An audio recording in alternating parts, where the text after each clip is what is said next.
"If you want to join Thanksgiving, come wash the dishes," my daughter-in-law shouted over the phone. I replied, "Enjoy." When she saw the photos of my luxurious villa in Switzerland, my phone rang 71 times. "I'm glad to have you here. Follow my story until the end and comment the city you're watching from, so I can see how far my story has reached." The phone rang at exactly 2:17 p.m. on a Tuesday. I remember the time because I was watching my favorite cooking show, the one where they make those elaborate desserts I could never afford to attempt. The shrill sound cut through the peaceful afternoon like a knife through butter. "Hello, Mabel." Marin's voice was cold, businesslike. No warmth, no pleasantries, just my name spoken like it left a bad taste in her mouth. "Oh, hello, dear," I said, muting the television and sitting up straighter in my worn armchair. "How are you? How's David?" She didn't answer my question. She never did. Instead, she launched straight into what I now realize was a carefully planned humiliation. "I'm calling about Thanksgiving," she said, her tone sharp enough to cut glass. "If you want to participate this year, you can come early to help with the dishes. The cooking and serving will be handled by people who actually know what they're doing." The words hit me like a physical blow. I felt my chest tighten, that familiar ache spreading through my ribs. For a moment, I couldn't breathe. People who actually know what they're doing. As if 37 years of cooking for my late husband and son meant nothing. As if the countless meals I'd prepared with love and care were just amateur attempts. "I see," I managed to whisper, my voice barely audible. "Good. Come at noon sharp. We'll be eating at 4, so you'll have plenty to clean up afterward." There was a pause, and I could hear her satisfaction through the phone. "Oh, and Mabel, don't bring any of your contributions. We have everything covered." The line went dead. She'd hung up without saying goodbye, leaving me sitting there with the phone pressed against my ear, listening to the dial tone like it might somehow take back the words I just heard. I set the phone down with trembling hands and stared at the blank television screen. My reflection looked back at me, a 64-year-old woman with graying hair pulled back in a simple ponytail, wearing a cardigan that had seen better days. When had I become so invisible, so disposable? The memories came flooding back, as they always did when Marin reminded me of my place in their perfect little world. It hadn't always been this way. When David was young, just the two of us after his father died, we'd been a team. He'd help me set the table while I cooked our simple meals, and we'd talk about his day at school, his dreams, his fears. But then came Marin. I remember the first time he brought her home. She was 25, 5 years younger than David, with perfectly styled blonde hair and clothes that cost more than my monthly grocery budget. She walked through my small apartment like she was inspecting a crime scene, her nose slightly wrinkled as she took in my secondhand furniture and faded wallpaper. "It's so quaint," she'd said, the word dripping with condescension. "Very authentic vintage." David had laughed, thinking it was a compliment. I knew better. The changes started small. David began declining my dinner invitations because Marin preferred restaurants. He stopped calling as often because Marin thought he was too dependent on his mother. When they got engaged, I wasn't asked to help plan the wedding. Marin's mother handled everything, she explained, because it was less complicated that way. I should have spoken up then. I should have fought for my place in my son's life. But I didn't want to be the difficult mother-in-law, the one who caused problems in their marriage. So I stepped back, made myself smaller, hoped that my quiet compliance would earn me some affection, some respect. It never did. After they married, I became the obligation, the woman they had to invite to holidays out of duty, not desire. I'd arrive with homemade dishes that went largely untouched while everyone praised Marin's catered spreads. I'd offer to help, only to be told everything was under control. I'd try to connect with David.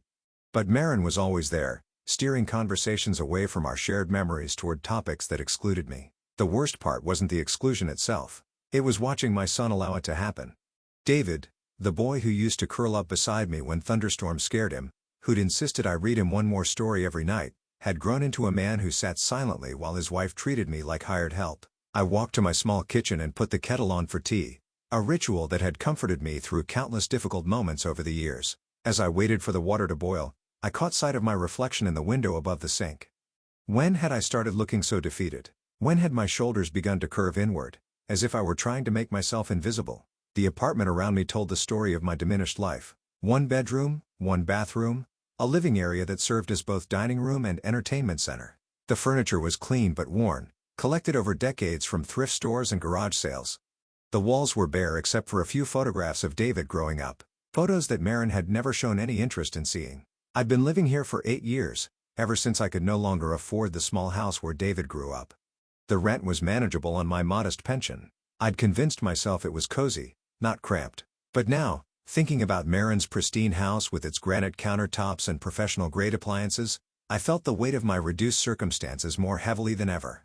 The kettle whistled, startling me from my thoughts. As I poured the hot water over my tea bag, store brand because the good stuff was too expensive, I made a decision that surprised even me. I picked up the phone and dialed David's number. "Mom?" He sounded surprised. I rarely called him directly, having learned that Marin preferred to control the flow of communication between us. "Hello, sweetheart," I said, my voice steadier than I felt.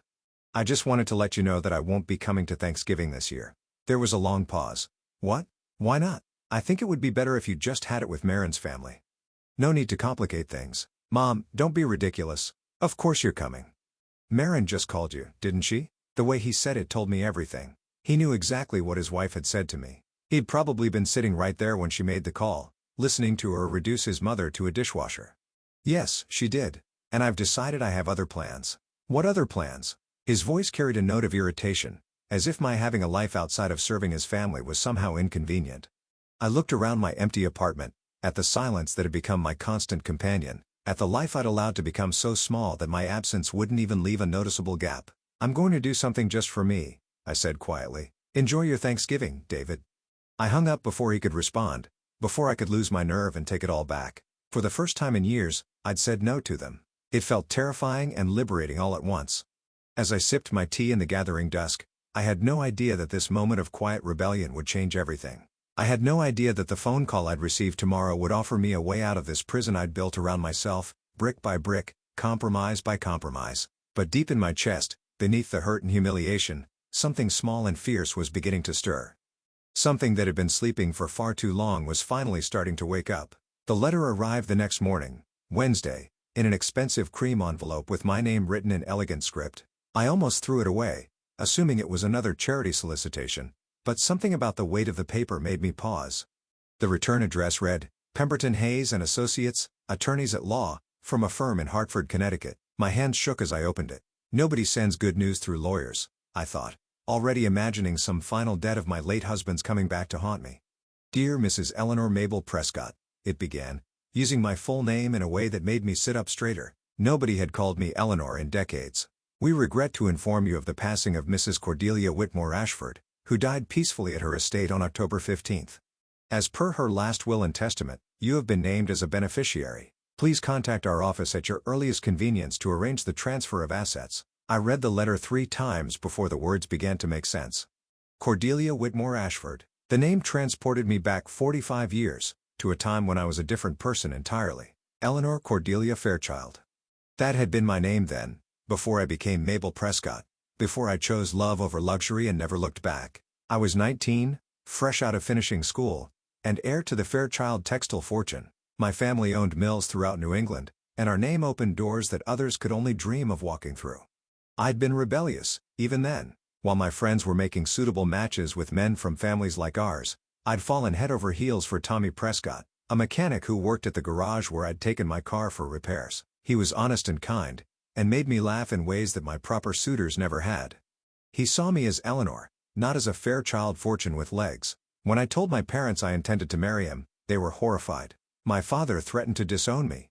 My mother took to her bed with nervous exhaustion. The family lawyer explained, in terms I was too young and too in love to fully appreciate, exactly what I would be giving up. The Fairchild Trust was structured in a way that required family approval for inheritance. If I married outside our social circle, I would forfeit my claim to the family wealth, not just my inheritance, my entire connection to the family legacy. I was 19 and believed that love conquered all. I chose Tommy.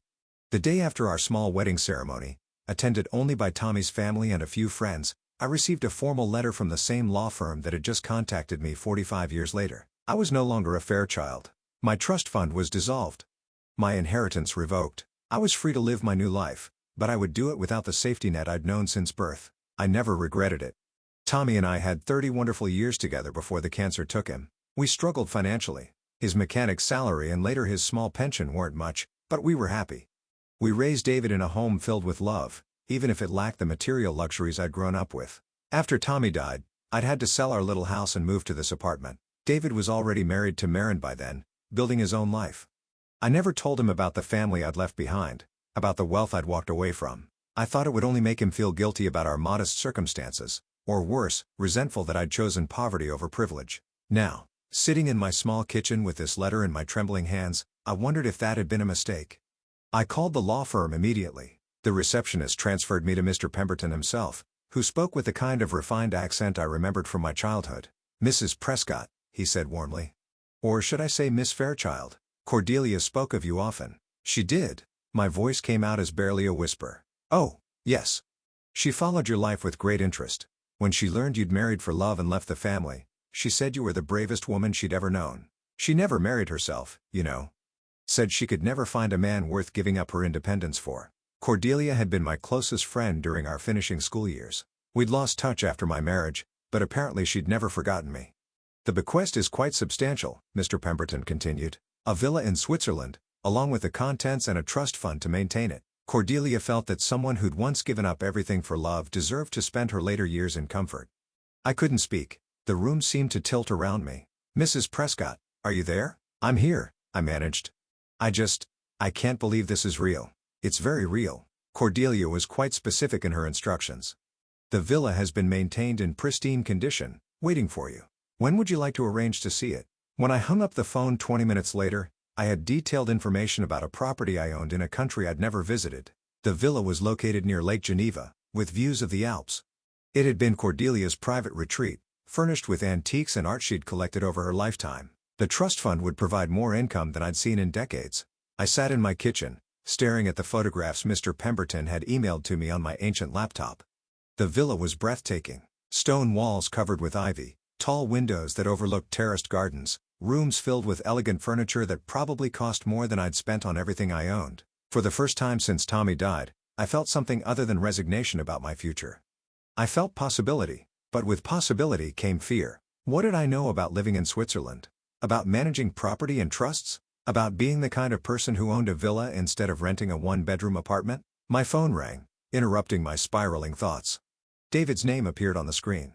"Mom, what was that about yesterday?" "Marin's upset that you hung up on her." "I didn't hang up on anyone," I said calmly. "I simply told you I had other plans." "What plans?" "You never have plans." The words stung because they were true. When had I become someone who never had plans? When had I accepted that my life was so empty that my absence wouldn't matter?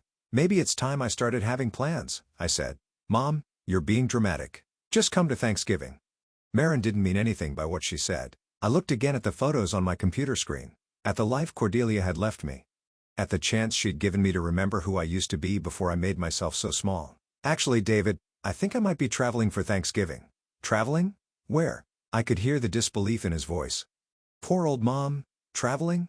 The woman who hadn't been anywhere farther than the grocery store in years? "I'm thinking of going to Europe," I said, surprising myself with how good the words felt as I spoke them. "Switzerland, specifically." There was a long silence. "Mom, are you feeling okay? Did you hit your head or something?" I laughed, and it felt like the first genuine laugh I'd had in months. "No, sweetheart. I think I'm finally feeling like myself again." After I hung up, I called Mr. Pemberton back. "I'd like to see the villa as soon as possible," I told him. "Can you arrange for me to fly there next week?" "Of course." Cordelia would be delighted. As I began to plan my trip, the first real trip I'd taken since my honeymoon 45 years ago, I felt something I'd almost forgotten existed. I felt excited about my future. David and Marin had no idea that their humiliating phone call had been the catalyst I needed.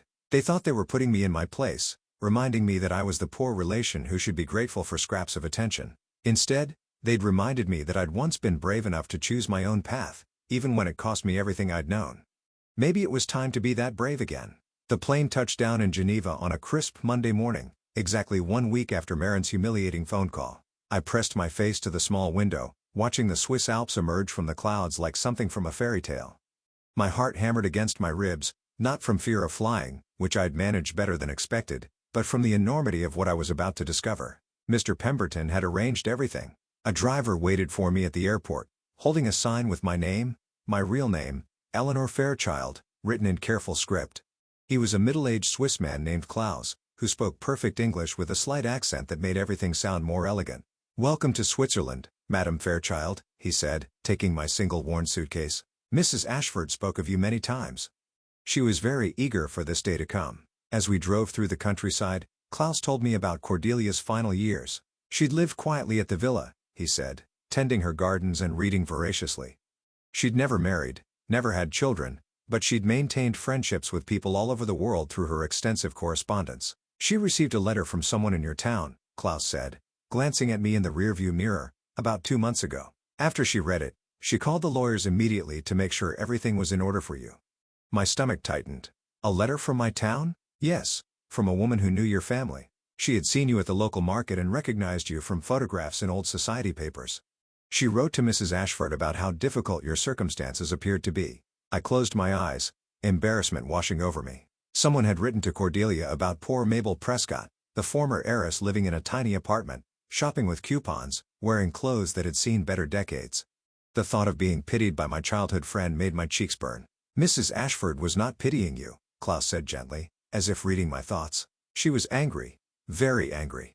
She said it was wrong that someone who had sacrificed so much for love should spend her golden years struggling. We turned through a set of iron gates, and my breath caught in my throat. The villa rose before us like something from a dream. 3 stories of honey-colored stone, with ivy climbing the walls and tall windows that reflected the afternoon sun. Gardens stretched in every direction, filled with late-blooming roses and perfectly manicured hedges. Beyond the gardens, Lake Geneva sparkled like scattered diamonds. My God, I whispered. Beautiful, yes? Klaus smiled. Mrs. Ashford always said it was waiting for the right person to truly appreciate it.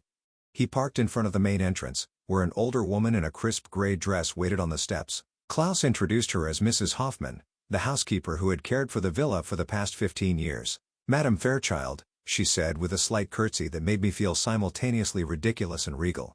Welcome home. Home. The word echoed in my chest as she led me through the front door. The interior took my breath away. High ceilings with ornate molding, walls covered in silk wallpaper, antique furniture that belonged in museums. Every room we passed through was more beautiful than the last. A library with floor-to-ceiling bookshelves, a music room with a grand piano, a dining room that could seat 20 people in comfort. Mrs. Ashford left specific instructions that nothing was to be changed, Mrs. Hoffman said as we climbed the wide staircase to the second floor. She said you would know what to do with everything. She opened the door to what had clearly been the master suite. The bedroom was enormous, with French doors opening onto a balcony that overlooked the lake. The bed was a 4-poster antique, made up with linens that probably cost more than my monthly rent, but it was the writing desk by the window that made me gasp. Sitting on the polished wood surface was a framed photograph I hadn't seen in 45 years. Cordelia and me at finishing school, our arms around each other's shoulders, laughing at something long forgotten. Beside it was a sealed envelope with my name on it. She left this for you, Mrs. Hoffman said softly. I will leave you to read it in private. After she'd gone, I sat at the desk with trembling hands and opened Cordelia's final letter to me.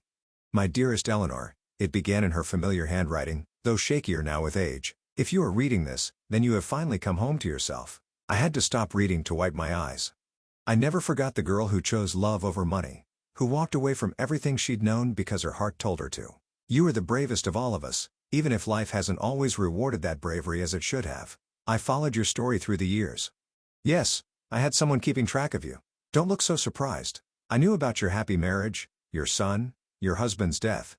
I knew when you had to sell your house, when you moved to that tiny apartment. I knew about your daughter-in-law's treatment of you, and it broke my heart.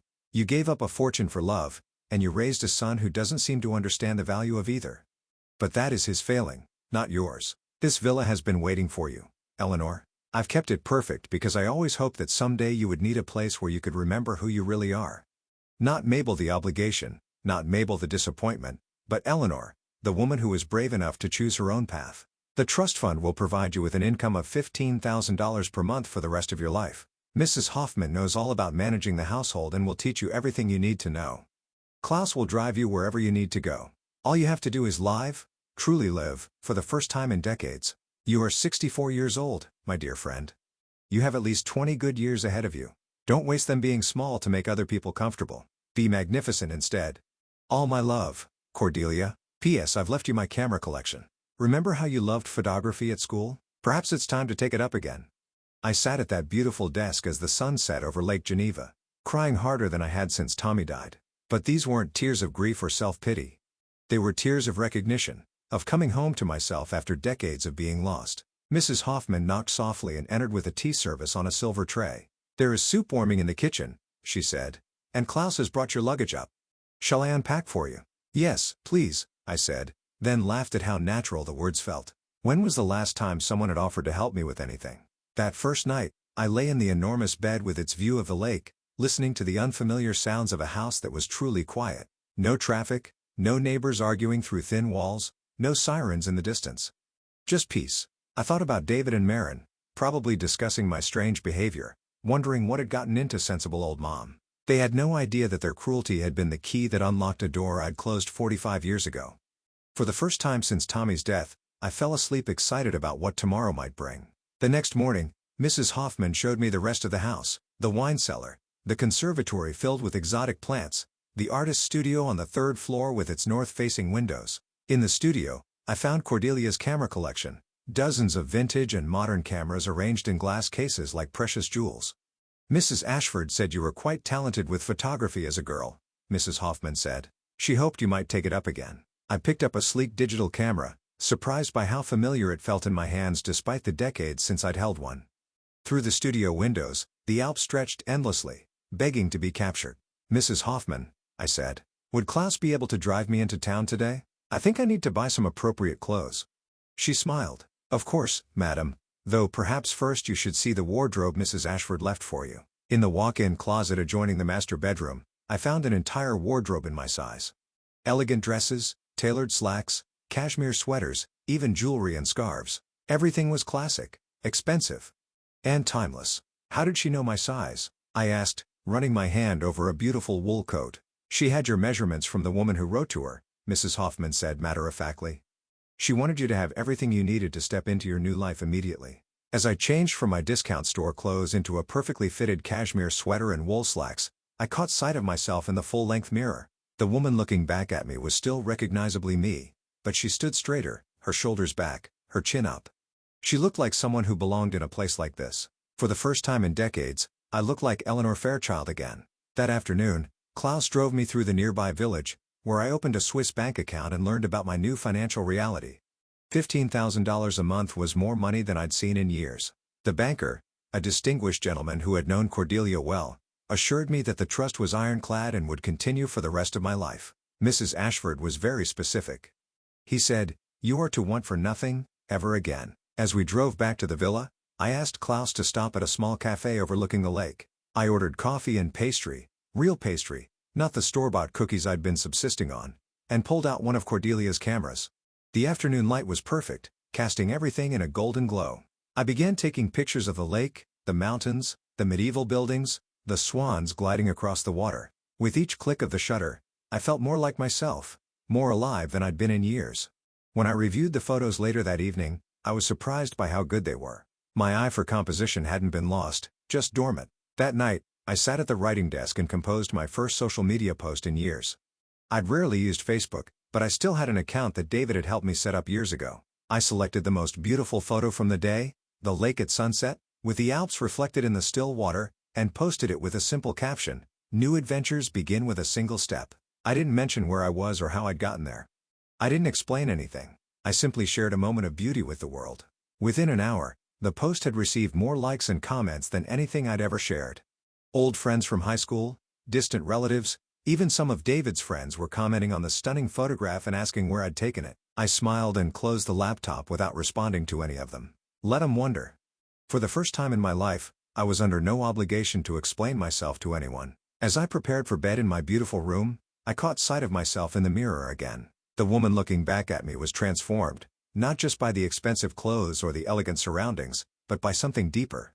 She looked like someone who knew her own worth. Tomorrow, I would explore more of this new world Cordelia had given me. I would take more photographs, learn more about my new life, maybe even start planning some changes to make the villa truly mine. But tonight, I was simply grateful.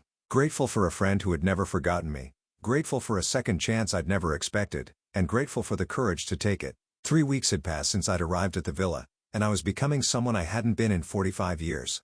Each morning, I woke in the four-poster bed with Lake Geneva sparkling outside my windows, and for a few moments, I couldn't quite believe this was my life.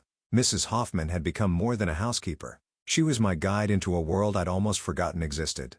She taught me the routines of the villa, introduced me to the local merchants who had served Cordelia for years, and gently reminded me that I no longer needed to check price tags or count pennies. "Madame," she said one morning as I hesitated over an expensive bottle of wine at the village market. You must remember, this is your life now. Mrs. Ashford wanted you to enjoy every day, not spend it worrying about money. It was harder to adjust than I'd expected. 45 years of careful budgeting, of choosing the generic brand, of making do with less, those habits didn't disappear overnight. But gradually, I began to understand what Cordelia had meant about living magnificently. I started with small things. Fresh flowers in every room, changed twice weekly, the expensive face cream I'd always admired but never bought, real silk scarves instead of polyester imitations. Each purchase felt like a small act of rebellion against the careful, constrained life I'd been living. The photography was coming back to me with surprising speed. Klaus had driven me to different locations each day. Medieval villages nestled in mountain valleys, pristine lakes that reflected snow-capped peaks, vineyards that cascaded down hillsides in perfect rows. I was building a collection of images that captured not just the beauty of Switzerland, but the joy of rediscovering my own eye for beauty. One afternoon, as I reviewed the day's photos on my laptop, I selected the most striking one, a close-up of frost-covered grapevines with the Alps in the background, and posted it to Facebook. As had become my habit, I added no explanation, no location tag, just the image itself. Within minutes, the comments began flooding in. Mabel, this is absolutely breathtaking. Where did you take this? Are you traveling? When did you become such an amazing photographer? This looks like Switzerland. How can you afford to travel there? That last comment stung, even though I knew it came from curiosity rather than malice. How could poor Mabel Prescott afford Switzerland, the woman who shopped with coupons and wore the same coat for 5 winters? I closed the laptop without responding, but the comment lingered in my mind. It reminded me that back home, I was still seen as the struggling widow, the woman who lived in a tiny apartment and counted every penny. They had no idea that Eleanor Fairchild had awakened from her long sleep. That evening, Mrs. Hoffman knocked on my door as I was getting ready for bed. "Madame," she said, "Klaus mentioned that you seemed troubled today. Is everything all right?" I'd grown fond of Mrs. Hoffman over the past weeks. She was probably 10 years younger than me, but she had a maternal way about her that made me feel cared for in a way I hadn't experienced since Tommy died. "I was just thinking about home," I said, "about how people see me there." She nodded thoughtfully. Mrs. Ashford struggled with this too when she first inherited money from her family. She said it was difficult to step into a larger life when everyone around you expected you to stay small. What did she do? She decided that other people's expectations were not her responsibility. She said that trying to make yourself small to make others comfortable was a form of self-betrayal. That night, I couldn't sleep. I kept thinking about Cordelia's words, filtered through Mrs. Hoffman's gentle wisdom. Self-betrayal. Is that what I'd been doing for years? Making myself smaller and smaller to avoid making others uncomfortable? The next morning, I made a decision. I called the local photographer who had been recommended to me, a young woman named Amelie who specialized in portrait photography. "I'd like to have some professional photographs taken," I told her. "Not for any special occasion, just because." She arrived the following afternoon with her equipment and an infectious enthusiasm for her work. She was perhaps 35, with an artistic eye and a gentle way of putting her subjects at ease. "You have wonderful bone structure," she said as she arranged the lighting in the villa's library, "and your eyes, they tell such stories." We spent 2 hours taking photographs. Some were formal portraits in my new elegant clothes. Others were more casual, me reading in the library, tending the garden, standing on the balcony with the lake behind me. With each shot, I felt more like myself, more like the woman I was meant to be. When Amelie showed me the results a few days later, I gasped. The woman in these photographs was radiant, confident, alive. Her silver hair was styled beautifully, her skin glowed with health and happiness, and her eyes sparkled with intelligence and humor. "Is this really me?" I asked, staring at a particularly striking portrait where I was laughing at something Amelie had said. "This is you as you truly are," she said simply. "Many people spend their whole lives hiding from the camera because they don't like what they see. But you came alive in front of the lens." That evening, I selected my favorite photograph, the one where I was laughing, wearing a beautiful cream-colored cashmere sweater that brought out the warmth in my eyes. I looked happy, sophisticated, and completely at ease in my surroundings. I posted it to Facebook with a simple caption, "Embracing this beautiful season of life." The response was immediate and overwhelming. "Mabel, you look absolutely stunning. I barely recognize you. You look 20 years younger. Where are you? You look like you're living in a palace. Is this really you? You look like a completely different person." For the first time since I'd arrived in Switzerland, I responded to some of the comments. "Thank you for the kind words. I'm discovering that life can be beautiful at any age when you choose to embrace it fully." But it was the private messages that truly revealed how my transformation was being received. Several came from old friends expressing genuine happiness for me, but others carried an undertone of confusion, even resentment. Mabel, I'm so confused. Last month you were living in that tiny apartment and now you look like you're living like a millionaire. What's going on? It must be nice to suddenly have money to spend on yourself. Some of us are still struggling. I hope you haven't gotten involved with some online scam. These sudden lifestyle changes are usually too good to be true. I stared at these messages, feeling a familiar urge to explain, to apologize, to make myself smaller so others wouldn't feel uncomfortable with my good fortune. But then I remembered Mrs. Hoffman's words about self-betrayal. Instead of responding to the critical messages, I closed my laptop and walked out onto the balcony. The sun was setting over Lake Geneva, painting the sky in shades of pink and gold that took my breath away. In the distance, church bells were ringing the evening hour, a sound that had become as comforting as a lullaby. This was my life now. Not because I'd won the lottery or married a rich man or done anything morally questionable. This was my life because a dear friend had remembered who I used to be and given me the chance to become her again. I owed no one an explanation. I owed no one an apology for my good fortune. And I certainly didn't owe anyone the right to make me feel guilty for finally living well. Over the following days, I began posting more frequently. Pictures of my morning coffee on the terrace, the fresh flowers Mrs. Hoffman arranged each day, the books I was reading in the library, the meals Klaus and I shared at charming local restaurants. I didn't caption them with explanations or justifications. I simply shared moments of beauty and joy. The comments continued to pour in, some genuinely happy for me, others increasingly bitter and suspicious. I began to see patterns in who responded with joy and who responded with resentment. The friends who were secure in their own lives celebrated my happiness. Those who were struggling or unhappy seemed to take my transformation as a personal affront. One evening, as I was reviewing the day's comments, my phone rang. David's name appeared on the screen, and my stomach tightened. I'd been dreading this call, knowing it would come eventually. "Mom," he said, his voice carrying that tone of forced patience I knew so well. "We need to talk." "Hello, David. How are you?" "I'm confused, Mom. Really confused. Marin's been showing me your Facebook posts, and we can't figure out what's going on." I took a deep breath, steadying myself. "What do you mean?" "I mean, where are you getting the money for all this? The clothes, the travel, the fancy restaurants? Last month you were living in that tiny apartment, shopping with coupons, and now you're posting pictures that look like you're living in some luxury resort." "I'm living comfortably," I said carefully. "Mom, comfortable doesn't cover it. You look like you've won the lottery. And that apartment, is that where you're staying? It looks like it costs more per night than most people make in a month." I could hear Marin's voice in the background, though I couldn't make out the words. Whatever she was saying, it was clearly agitating David further. "Mom, Marin thinks you might be getting scammed. You know those online romance things where older people get taken advantage of. Have you been talking to someone online? Someone who's convinced you to spend money you don't have?" The implication hit me like a slap. In their minds, the only way poor naive Mabel could suddenly be living well was if she was being deceived by criminals. "David," I said, my voice colder than I'd ever heard it, "I am not being scammed. I am not delusional. And I am not your concern." "Of course you're my concern. You're my mother. We're worried about you. You weren't worried about me when you let your wife tell me I could wash dishes at Thanksgiving. You weren't concerned when I was living alone in that apartment, struggling to make ends meet. Your concern seems to be very selective." There was a long silence. In the background, I could hear Marin saying something urgent, but David shushed her. "Mom, that's not fair. We've always cared about you." "Have you?" I asked quietly. Because caring usually involves actually asking someone how they are, not just assuming they're being foolish when their circumstances improve. "So how are your circumstances improving? Can you at least tell me that?" I looked around my beautiful bedroom at the life Cordelia had given me, at the photographs I'd taken that were scattered across the writing desk. I thought about the trust fund that would support me for the rest of my life, about the friends I was making in the village, about the woman I was rediscovering in the mirror each morning. "I can tell you that I'm happier than I've been in years," I said. "I can tell you that I'm finally living the life I was meant to live. And I can tell you that I'm not asking you for anything, not your approval, not your understanding, and certainly not your permission." "Mom, you're scaring us."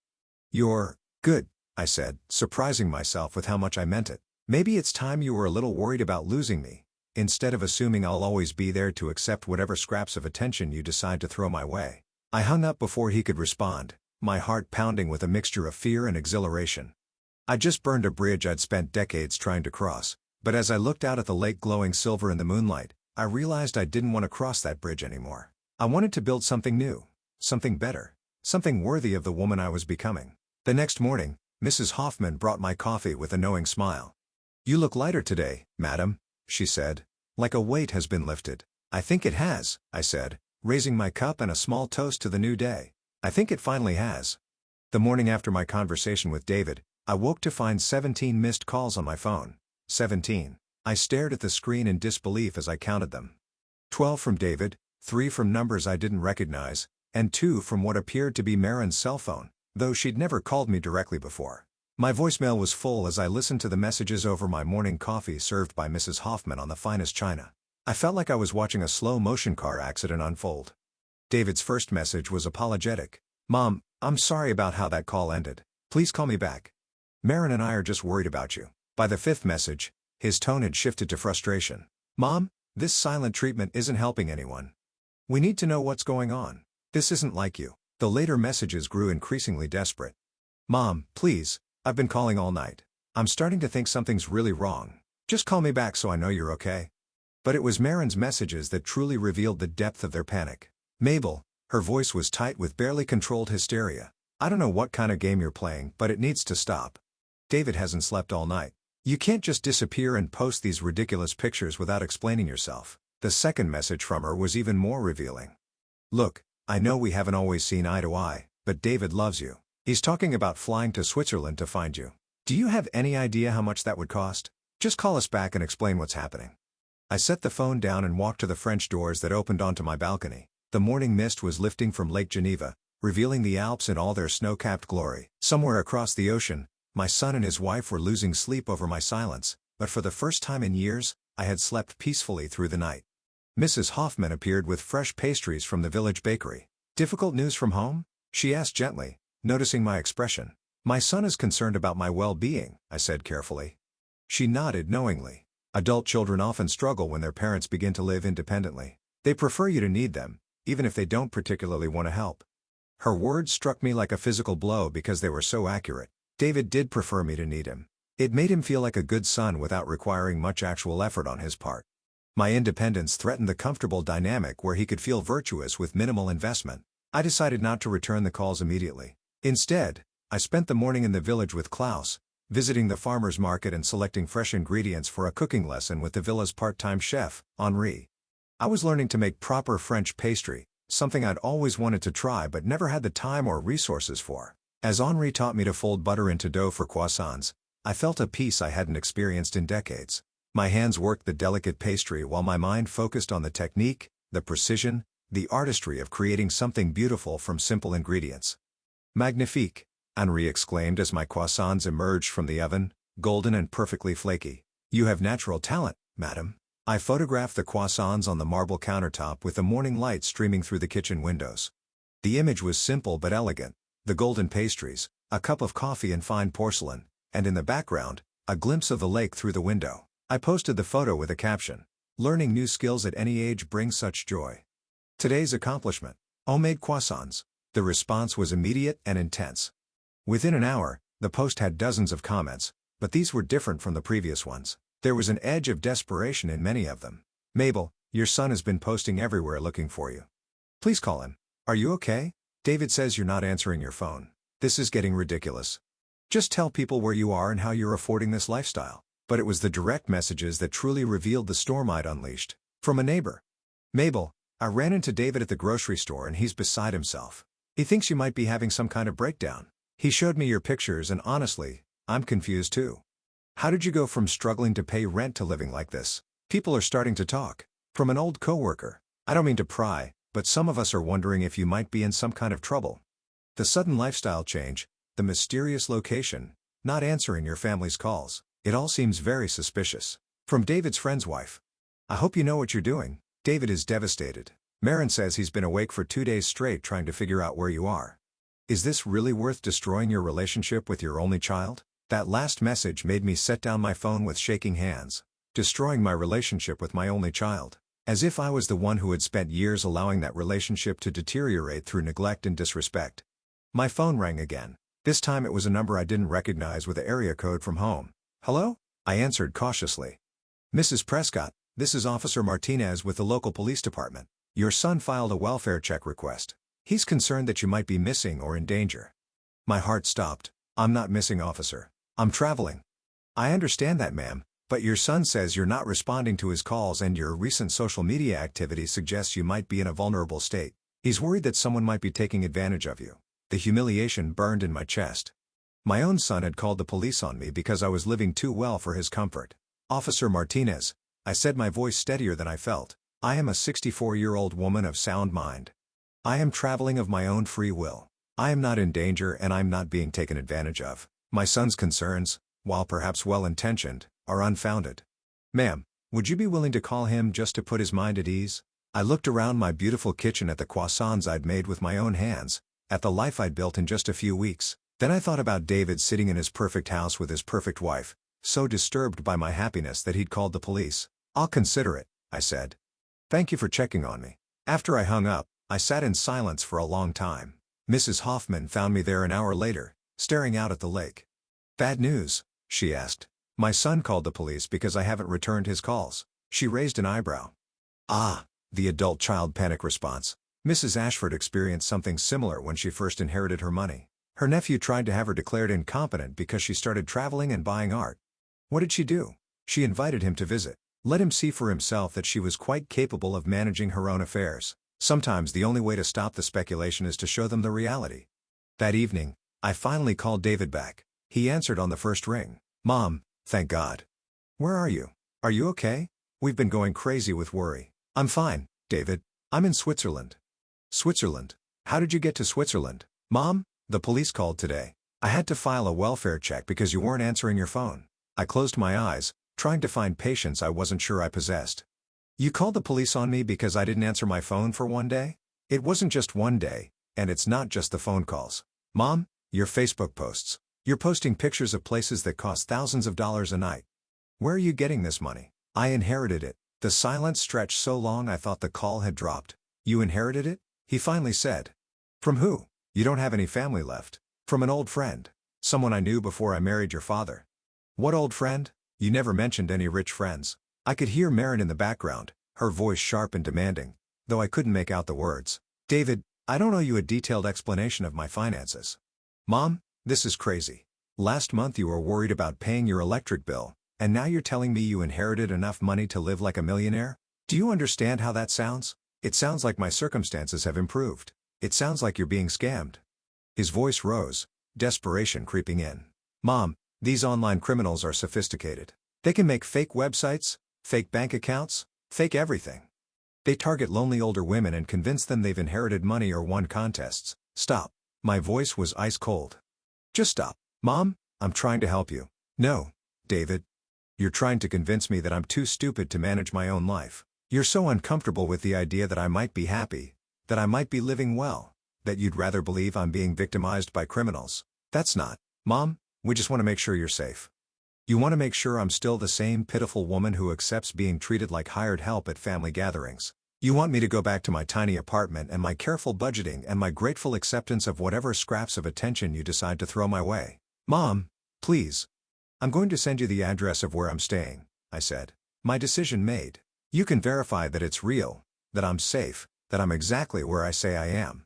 But David, if you ever call the police on me again, if you ever question my mental competence again, I will cut you out of my life completely. I hung up and immediately sent him the villa's address, along with Mrs. Hoffman's phone number as a contact person.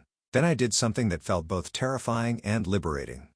I changed my Facebook privacy settings so that only confirmed friends could see my posts, and I blocked several of the people who had been leaving the most intrusive comments. My phone started ringing immediately, David calling back, probably in shock at my ultimatum. I turned it off. Mrs. Hoffman appeared with a glass of wine and a gentle smile. The first time you set boundaries, she said. It feels like you're being cruel. But boundaries aren't cruel. They're necessary. That night, I slept better than I had since arriving in Switzerland.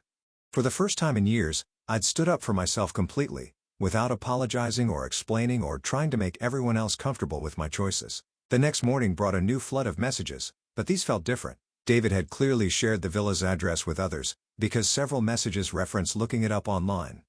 Okay, I googled the address and it's definitely real. It's some kind of historic estate. How did you end up there? I looked up the property records. That place is worth millions. I'm so confused about what's happening. But the most telling message came from Marin herself.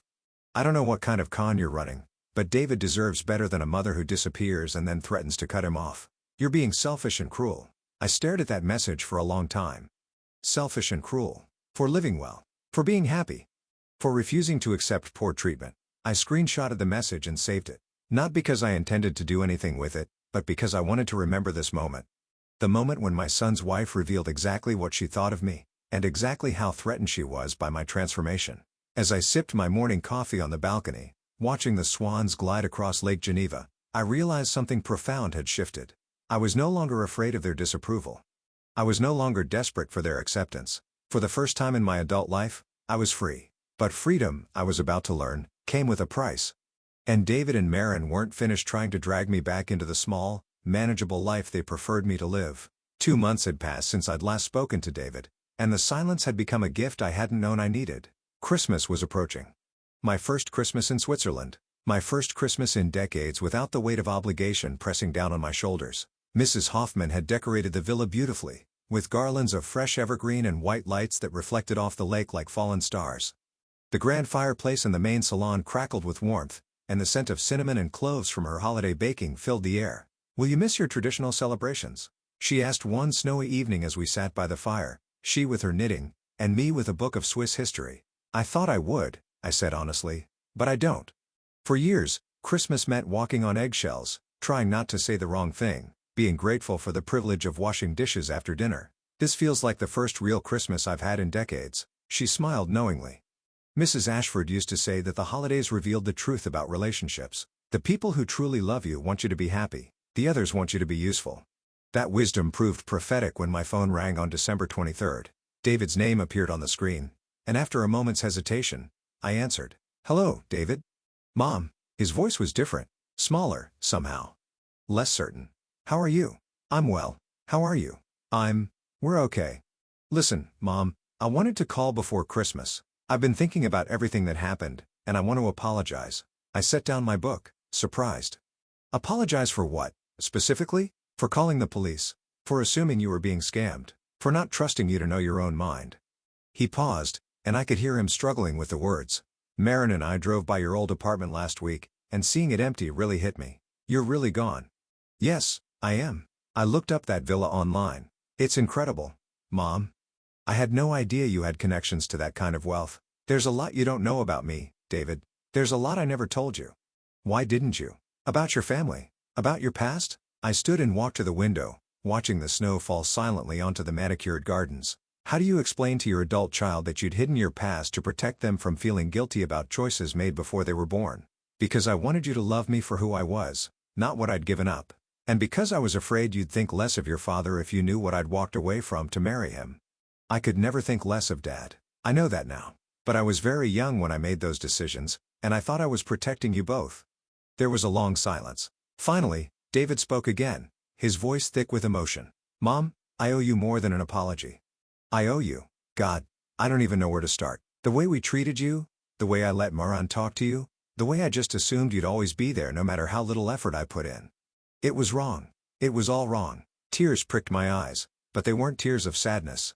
They were tears of relief, of vindication, of a burden finally being acknowledged. "What changed your mind?" I asked quietly. "Honestly? Seeing how you've been living without us? The photos you post? The confidence in your voice? You're happier without us, aren't you?" I could have lied. I could have rushed to reassure him, to minimize my happiness so he wouldn't feel bad. But that would have been the old Mabel, the one who made herself small to comfort others.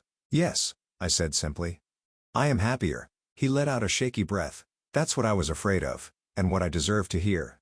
"David, I don't want you to feel guilty about my happiness. But I need you to understand that I'm not going back to the way things were. This isn't a phase or a rebellion. This is who I am now. I know. And I want to know this person, if you'll let me. The real you, not the version of you that we forced you to be." "What does Maren think about this conversation?" Another long pause. "Maren and I have been having some difficult discussions. She's not handling your transformation well. She liked having someone she could look down on, and now that's gone." I was surprised by his honesty. "And how do you feel about that?" "I feel like I'm seeing my wife clearly for the first time in our marriage, and I don't like everything I see." "I'm sorry, David. That must be difficult." "Don't apologize. You didn't cause this. You just stopped enabling it. Maren's behavior toward you was always wrong. I just never wanted to see it because it was easier to let her be mean to you than to deal with the conflict of standing up to her." The admission hung between us, raw and honest. Where do we go from here? He asked. That depends on what you want, and what you're willing to change. I want my mother back. The real one, not the diminished version we created. And I'm willing to do whatever it takes to earn that. Even if it means setting boundaries with your wife? Especially if it means that. That evening, I called Klaus into the salon. Klaus, I'd like to extend an invitation to my son to visit in the new year. Just him. Can you arrange the guest room and help with travel logistics? Klaus smiled. Of course, madame. It will be good to have family here who appreciate what you've built. Over the following days, David and I spoke several more times. He was genuinely interested in my new life, asking about the villa, the village, my photography.